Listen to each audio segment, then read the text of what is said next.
What is a good price to pay for opt-ins from my Facebook ads? I know the lower the price, the better, but is there a number you shoot for?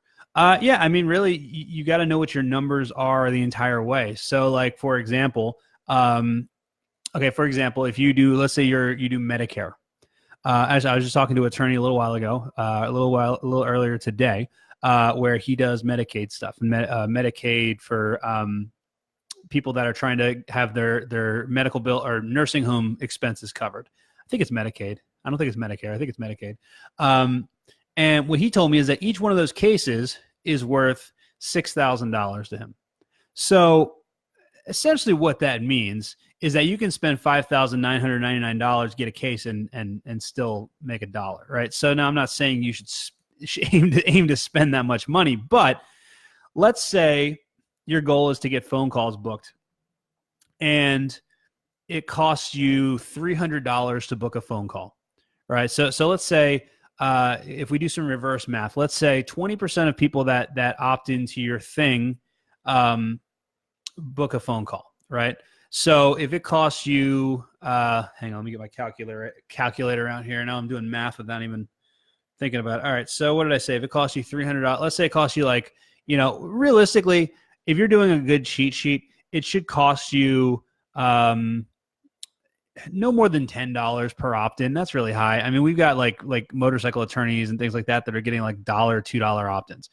But what you have to figure out is you have to look at all the different steps. Like, okay, so first you have to figure out how much money do I make when somebody hires me, when someone retains me? And it's a little difficult when you have if you're like personal injury or contingency based, it's a little different. But you say, how much does it cost for somebody to retain me? So let's say you're the Medicaid person and you make $600 every time, or sorry, $6,000 every time someone hires you.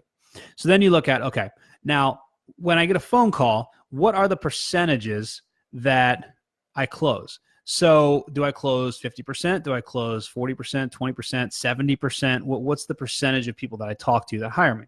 So then you just have to figure out, okay, so let's say you close 50% of the people that call you end up hiring you. So that means that now you can spend $3,000 to get a phone call, and you're going to break even if you're making $6,000. So then you figure, okay, how much does it cost for me to get an opt-in, and what's the percentage of those people that are opting in that are booking a phone call? So when you know what all of these numbers are, then you can figure out how much a good price for an opt-in is for you. I mean, if you're making $6,000, like if you close 50% of your cases and you make $6,000 every time somebody hires you, that means that basically on average you make $3,000 per phone call. So that means you can spend, I mean, if you're spending $500 to get somebody on the phone or $1,000 to get somebody on the phone, you're still very, very profitable.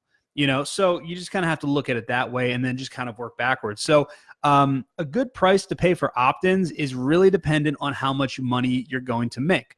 If you're selling a $10 product and it's costing you $100 to sell it, that's not a good ROI. If you're selling a $6,000 product and it's costing you $100 to sell it, that's an amazing ROI. So it's all in perspective, but you got to know what all of your numbers are, know what your percentages are, and then you can answer that question of how much should your opt-in be for Facebook.